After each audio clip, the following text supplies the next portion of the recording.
De hecho, lo que causó mucho revuelo, porque muchos paleoantropólogos no están completamente de acuerdo en considerar a Hardy como un ancestro de los Australopithecus de Lucy, es el hecho de que la anatomía de Hardy es muy rara. Todo el mundo pensaba, cuando en paleoantropología se proponía, que el ancestro, digamos, que aglutinara o que fuera ancestro tanto de gorilas, que son nuestros ancestros vivos más cercanos, chimpancés y humanos, pues se tendría que parecer un poco más a los chimpancés, ser un poquito más simiesco, ¿sí?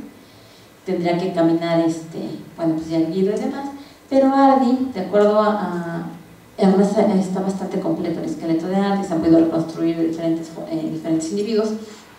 Se ha visto que la locomoción de Hardy no era completamente bípeda. Podían caminar y correr, pero también tenía unos pies bastante bien adaptados para trepar a los árboles, ¿sí? Entonces no es realmente tan erguido como pudo haber sido Lucy, ¿sí? Pero, y tampoco braqueaba, o sea, tampoco se trasladaba en cuatro patas. Esas son de las características. Tiene un pulgar realmente largo en los pies que le permitía trepar a los árboles de manera muy fácil. Y también algo que es bien interesante son sus caninos, ¿sí? La forma y tamaño de sus dientes, y está demostrando que tenía una dieta que era muy cercana todavía al uso de plantas y de yemas arbórea, ¿sí? Con alguna introducción de nueces y demás, y dices, bueno, pareciera que fuese como que un retroceso más que una especie más evolucionada, en el sentido de parecerse más a los homínidos actuales. Entonces, es algo que todavía no podemos definir del todo, porque se siguen explorando los yacimientos paleoantropológicos, ¿sí? Entonces, nuestra historia filogenética ya la tenemos en gran medida esclarecida, pero siempre hay nuevos hallazgos que te van a ayudar a ir fundamentando de mejor manera el planteamiento hipotético. Digo, ya es clarísimo, eso sí, nadie lo puede negar, que pues salimos de África, ¿no? Pero toda esta historia evolutiva pues sigue todavía enriqueciéndose, y si ustedes asisten a congresos de antropología física, o en particular de paleoantropología, pues se dan estos debates, así como se dan en la antropología cultural, pues los debates entre estructuralistas, postestructuralistas, no sé, en la cantidad de escuelas que puedan surgir. Entonces, todo el tiempo tenemos que estarnos nutriendo de qué está pasando. Y bueno, la misma presencia de Hardy, pues Tim White la expresa en tres hipótesis, ¿no? Que las tres son falseables, las tres pueden demostrarse con el surgimiento de con el surgimiento de nuevos hallazgos, y sobre todo con la interpretación anatómica de los mismos, ¿no? En la primera hipótesis, bueno, te habla, ¿no?, de que este enramaje, estos árboles filogenéticos en los que nos encontramos, pues Hardy sería como una rama muy bien definida, donde después surgen los Australopithecus, que después se van a ir dividiendo. De una de estas ramas sale ya el género Homo, de donde después salimos nosotros. Y en otra posible explicación hipotética, pues Hardy en realidad es como otra rama muy distinta, de la que no necesariamente surgen Australopithecus. Y una tercera hipótesis, que sería que, bueno, Hardy sería como un callejón sin salida, del que se extingue y ya no tenemos ninguna presencia evolutiva a lo largo de nuestra filogenia. Entonces, realmente, si se dan cuenta, pues es complicado el explicarnos el por qué estamos aquí, por qué estamos en dos pies, por qué tenemos un cerebro tan grande. Y de eso se encarga la antropología física, en gran medida. Bueno, Australopithecus, hasta el momento, se tienen reconocidos 6 especies, vivieron la mayoría de ellos en el sur de África, una presencia hace más de 4 millones de años, hasta hace aproximadamente 2 millones de años que se extinguen, y bueno, empiezan a surgir otras especies, y ya se desplazaban de manera bípeda, sin duda alguna, ¿no? O sea, Lucy es el espécimen mejor conocido. El tamaño de su capacidad cerebral es muy parecida al de los grandes simios actuales, y bueno, vivían en zonas tropicales de África, alimentándose sobre todo de frutas y hojas. Una rama de estos Australopithecus se separa, de la que van a derivar los Paranthropus robustos, de los que finalmente van a derivar el género Homo. Esta sería la distribución geográfica donde se hallaron australopithecus. Hasta el momento no se han hallado australopithecus fuera de esta región, o sea que se ha confirmado los planteamientos que se tenían, ¿no? De dónde surgen dónde se encontraban esta especie. Y bueno, estas son las especies que hasta el momento se conocen, donde se han encontrado, muchas de ellas en Etiopía, tenemos en Kenia, Tanzania, Chad, Sudáfrica. ¿Sí? ¿Y cómo eran? Contamos realmente con varios especímenes, podemos ver cómo era su morfología craneal. ¿Sí? Y esto nos permite, ya, de acuerdo a las técnicas muy particulares que tenemos siempre los antropólogos de estar midiendo cráneos, pues podemos hacer estas proyecciones, ¿no? Lo que hace rato la compañera mencionaba, ¿no? Cómo se dan estos cambios a nivel del prognativo facial, que a su vez están modelados tanto por el sistema masticatorio, que implica las piezas dentales, como los músculos, ¿sí? Y que han ido a la par con todo nuestro desarrollo, no nada más del cráneo, sino también postcraneal. Entonces, cuando ustedes vean que un antropólogo físico está enloquecido, midiendo cráneos, sacando índices, haciendo proyecciones, ángulos y demás, pues porque lo que estamos haciendo es esto, ¿no? Tratar de inferir cómo hemos ido cambiando a lo largo de todo nuestro proceso evolutivo y cómo seguimos cambiando actualmente, ¿sí? Porque somos diferentes los grupos actuales. Actualmente también hay diferencias en cuanto a las formas del cráneo. Algunos tenemos cráneos más alargados, más redondos, más cortos, la forma facial también. ¿Cuántas especies de homínidos existen? ¿O existieron? Sí, el registro fósil nos habla de algunas y se van encontrando nuevas. Se leyeron las noticias hace algunos años, hace un par de años también. Entonces sería como que una reconstrucción, ¿no? De carne y hueso de lo que de nuestra historia evolutiva, ¿sí?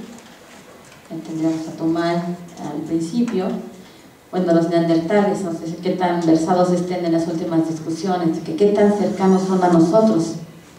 También nos han ido cambiando la historia, ¿no? Primero nos decían que pues eran unos seres brutos, bastante torpes, que no tenían cultura, y bueno, en realidad lo que se define por cultura, ¿no?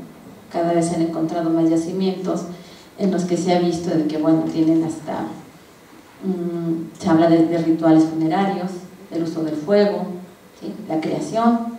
No sé si leyeron una noticia el año pasado que decían que se está proponiendo que las pinturas de Altamira, ¿sí?, fueran hechas por neandertales, cuando siempre se decía que era la Capilla Sixtina de nuestros ancestros, ¿no?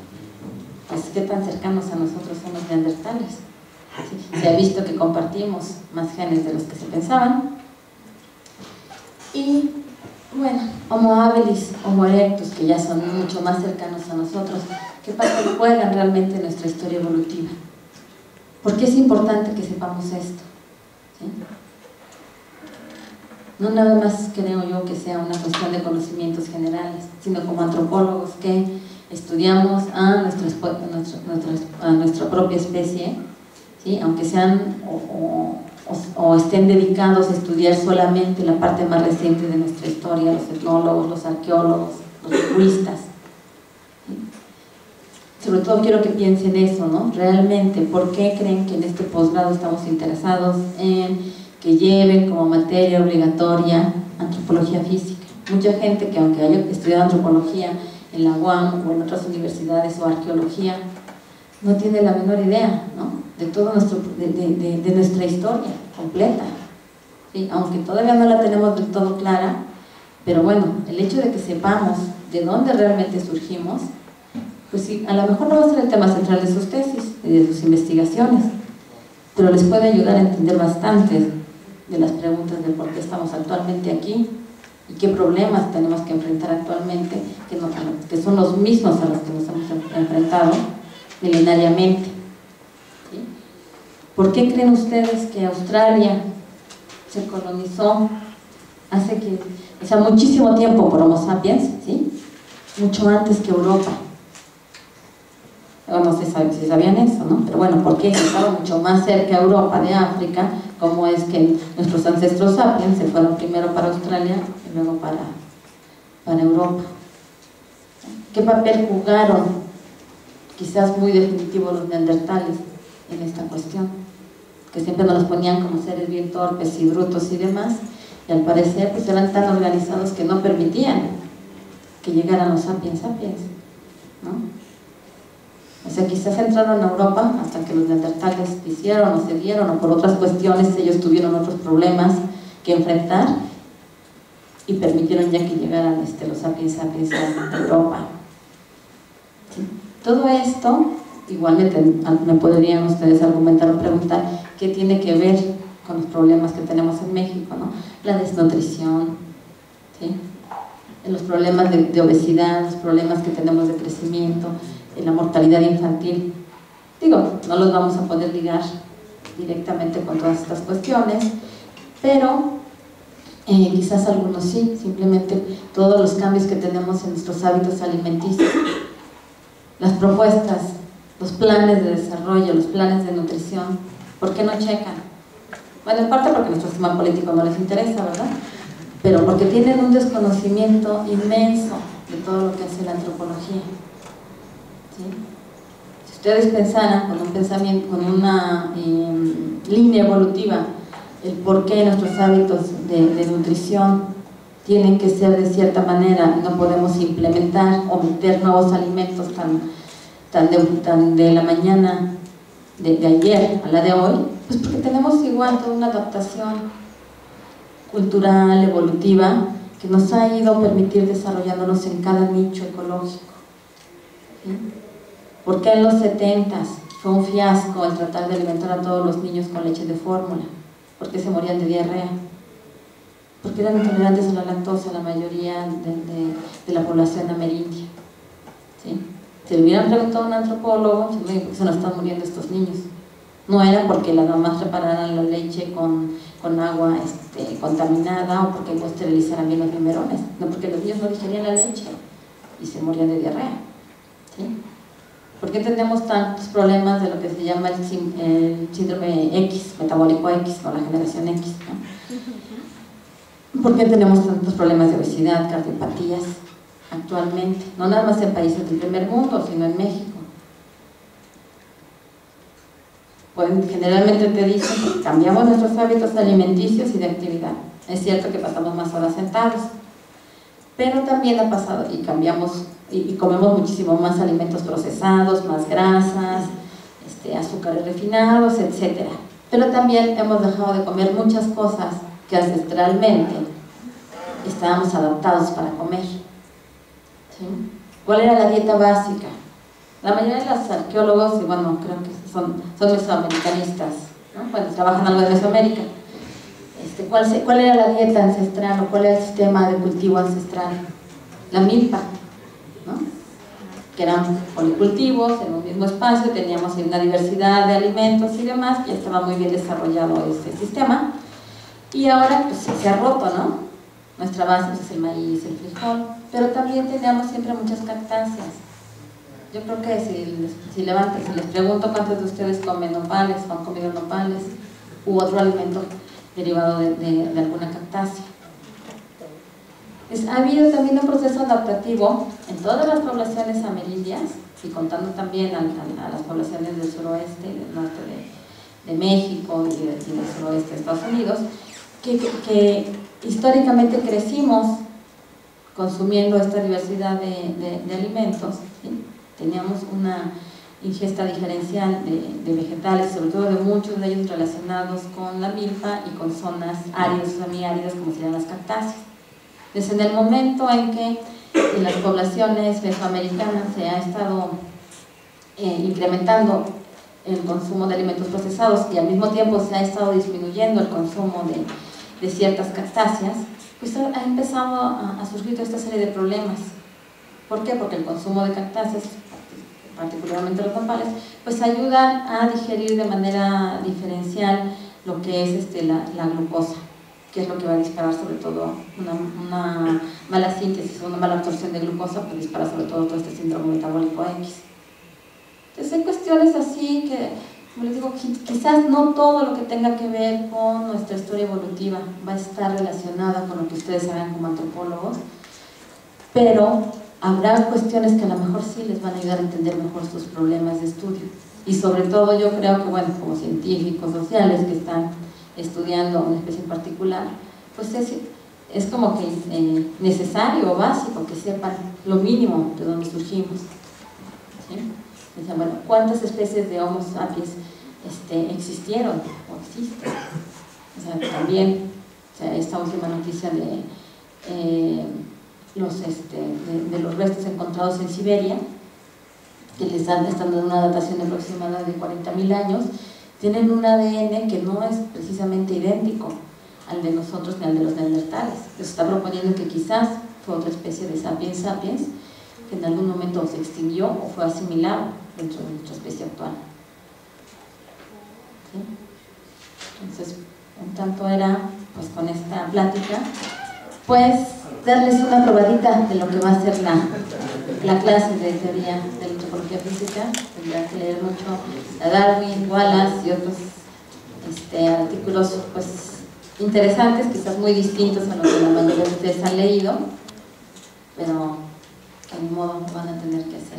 Tenemos tiempo para dudas, preguntas, porque bueno, si son 11:30 más o menos, a las 12 va a venir Rosa María Ramos, pero bueno, para que tengamos, quieren un momento de unos 10 minutos de preguntas, comentarios, y que tengan chance igual de unos 10 minutos, 15 minutos de receso.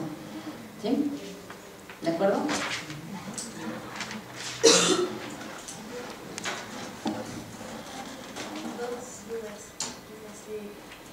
¿Cómo cambió el parto cuando hay como este cambio de andar como más inclinados o por cuatro patas, digamos, al cambio de útero? O sea, ¿cómo el cuerpo se transformó o siguió siendo el mismo de tal forma que al momento del parto, pues, ¿cómo cambió eso, no? Y si, por ejemplo, en todos los mamíferos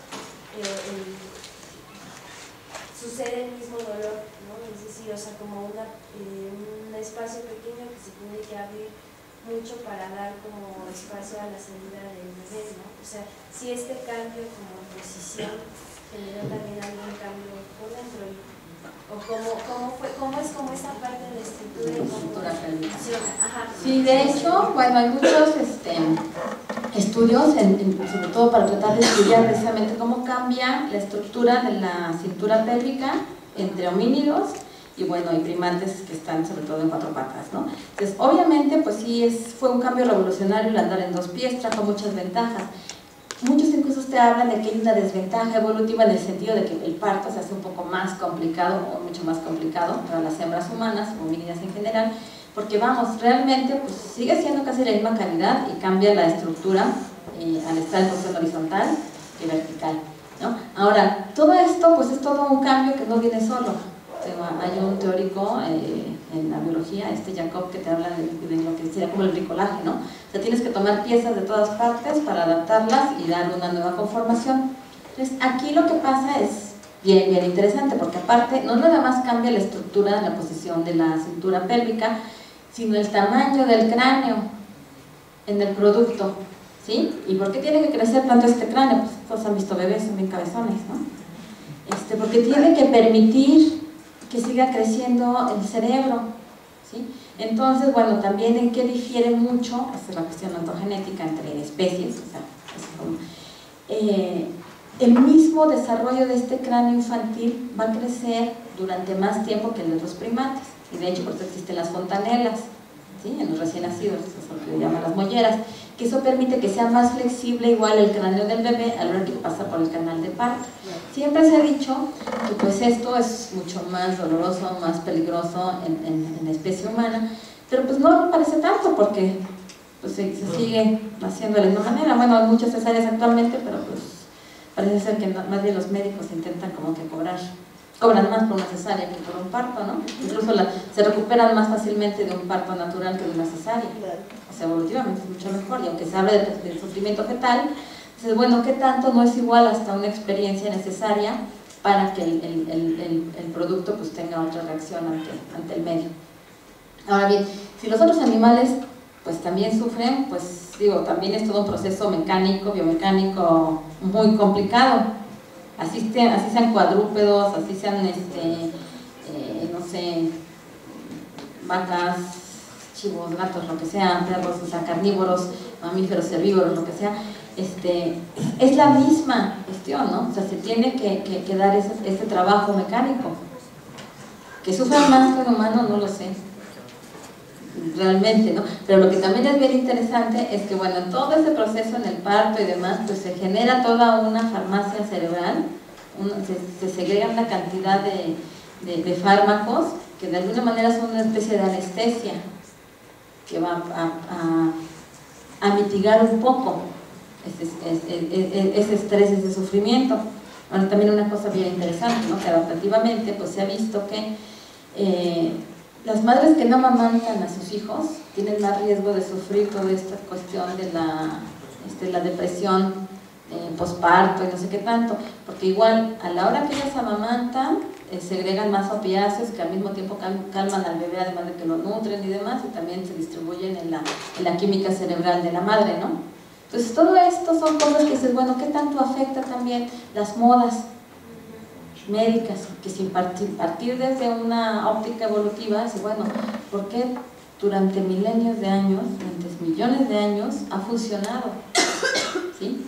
Trae más problemas el que rompas de buenas a primeras. Pues podrían decir, bueno, igual a lo mejor en la diversidad que ya podemos contar, habrá algunos productos que se van a adaptar más fácilmente a estos cambios, ¿no?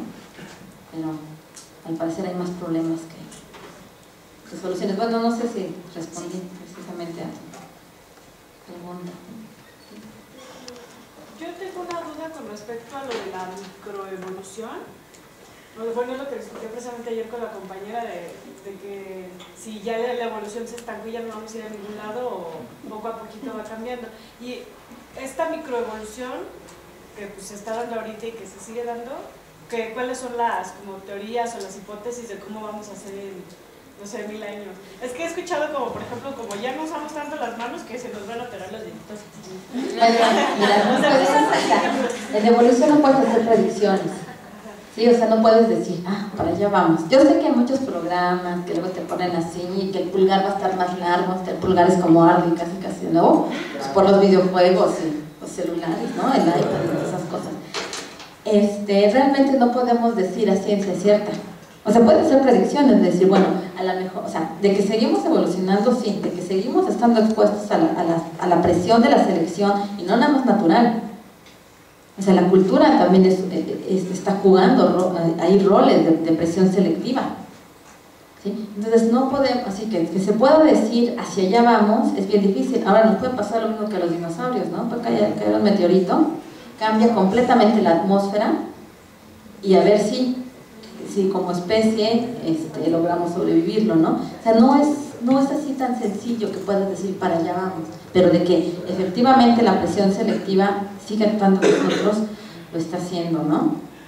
Y eso, aunque igual mucha gente te puede decir, bueno, ¿cuáles han sido las principales causas de muerte y que eran procesos selectivos? Las infecciones, aunque haya antibióticos y demás, los microorganismos, las bacterias, los hongos, los virus tienen una capacidad de mutar y de reproducirse tan rápida que nos gana. Estamos en una guerra bacteriológica, que por eso seguramente cuando ustedes les dan, por eso se supone que ya no te venden antibióticos en receta, porque teníamos la mala costumbre de que todo el mundo se automedicaba, no terminaba los tratamientos, y tú estabas permitiendo que los microorganismos que estabas combatiendo aprendieran, o sea, y empezaban a mutar con todo ese nuevo arsenal con los que tú querías acabarlos, ¿no? Entonces realmente, claro que seguimos evolucionando, y hablar de micro, macroevolución, pues tiene que ver hasta con periodos, ¿no? Pero también acuérdense, bueno, eso es algo que aquí no expuse, pero se habla de que hay diferentes, o sea, también se habla del saltación, o sea, puede haber brincos, o saltos muy rápidos, que no son cambios tan paulativos o tan lentos. Quizás uno de los ejemplos que se está utilizando mucho para ver toda esta cuestión de los cambios evolutivos tendría que ver con pues así que con el desarrollo del VIH, ¿no? Hay muchos, sobre todo en África, que fue de los lugares donde brotó la enfermedad y demás, muchos de los productos que nacieron ya infectados, está ocurriendo ahí todo un proceso selectivo y de mutación y demás, que están naciendo muchos niños que son asintomáticos y no se están enfermando, no están desarrollando en sí la enfermedad. Y dices, bueno, ese es hasta un proceso ahí adaptativo. A ver, ya. Tengo una duda que ayer me surgió con el profesor Carlos Serrano, hablando de selección natural y de cómo las razas, bueno, si se podría llamar de razas porque hablábamos de poblaciones, pero bueno, en el caso de razas que tenían que ver con el ambiente, ¿no? Así la adaptación al medio. Y decía que las poblaciones que estaban más cerca del trópico, la estatura era menor que en los lugares donde hacía más frío, y los seres humanos eran más altos, que era por el medio. Pero después nos dijo que los esquimales eran de estatura baja y gorditos. Entonces he pensado que tal vez existiera una contradicción, porque entonces los esquimales tendrían que ser más altos si seguimos como estos preceptos de adaptación. Y la otra es que si hablando de, bueno, si el término evolución, así tomando en cuenta la teoría de Darwin, basándonos en eso, es evolución, entenderla como un cambio, o entenderla como algo superior. Porque hablando de la tecnología y de lo que comentaba la compañera, por ejemplo, sí la cultura, sí el medio, entonces yo he pensado mucho como en el tema de los gadgets. Con tanta tecnología, ahora pues nosotros simplificamos, ya no tenemos la necesidad, no sé, por ejemplo, de aprendernos los teléfonos. Antes todas las personas así se sabían como 20, 30 teléfonos de las personas más cercanas, y ahora como tenemos muchos gadgets, entonces ya no tenemos que pensar tanto, ¿no? Como que ejercitar tanto nuestra mente. Antes no había ni teléfonos, o sea, no tenemos que aprender los números. Bueno, me refiero a antes de los celulares, ¿no? O por ejemplo las bandas estas, o las escaleras eléctricas, ¿no? O sea, que nos está llevando tal vez a una sociedad con más obesidad. O sea, si existe algún término que no sea precisamente evolución. Es que mira, la evolución no tiene un fin teleológico, así que digas, tienes que llegar hacia la cúspide. Sí, por eso era la y entonces, cuando hablas de evolución son cambios, ¿sí? Sí, cambios que obviamente van a ir, o sea, tú puedes tener a la viva más evolucionada, o sea, es un organismo unicelular, pero es la que mejor se ha adaptado. Si yo te dijera, bueno, de las especies que han tenido más éxito hablando evolutivamente, pues son los dinosaurios, son los que hasta el momento llevan el récord de existencia sobre nuestra Tierra, ¿sí? Y bueno, si actualmente con especies vivas, de las hormigas hay una variedad de especies impresionantes, cada vez surge una más nueva, igual se han adaptado a los climas más extremos, ellas evolutivamente han sido exitosas. Entonces, a nivel evolutivo no puedes hablar de quién es, así como que a nivel de que superiores o inferiores, sino el éxito evolutivo en qué consiste, en que te mantengas sobre la faz de la Tierra, ¿sí? Y que tengas descendencia que sea fértil. ¿Sí? O sea, no nada más que tú tengas un hijo o 2 o 3, sino que tu descendencia siga reproduciéndose. Este es el éxito evolutivo. Ahora bien, cuando se dice que si la tecnología, igual puede ser un proceso selectivo, de presión selectiva, siempre y cuando no te afecte a tu reproducción, ¿sí? Ahí, mientras tú llegues a tu edad reproductiva y te reproduzcas, pues tienes un éxito reproductivo y vas a fortalecer a tu propia especie, a tu grupo. Y vamos, ¿no? El hecho de que, aunque ya puedas tener cosas que puedas decir, que pareciera que están mermando ciertas capacidades, igual son capacidades, a lo mejor te está permitiendo desarrollar otras más. Ahí sí, como que ya puede ser una decisión muy personal, quien quiera decir, no, yo me retiro de las sociedades industrializadas, urbanas y demás, y me regreso a, no sé, al modo tradicional que fue recolector, y bueno, los anarquistas deberían de hacer eso, ¿no? Si quieren estar una sociedad, que tampoco las sociedades tampoco igualitarias, ¿no? Siempre va a haber diferencias. Y vamos, respecto a lo otro, sí se habla, y sobre todo, el doctor Serrano les había hablado de la ley de Allen, de esta cuestión de sobre la corporeidad, que tanto está definido por climas, altitudes y demás. El caso de los esquimales en particular, ok, allí lo que tienes que ver, y sobre todo, es la adaptación tanto con clima y lugar de la posición.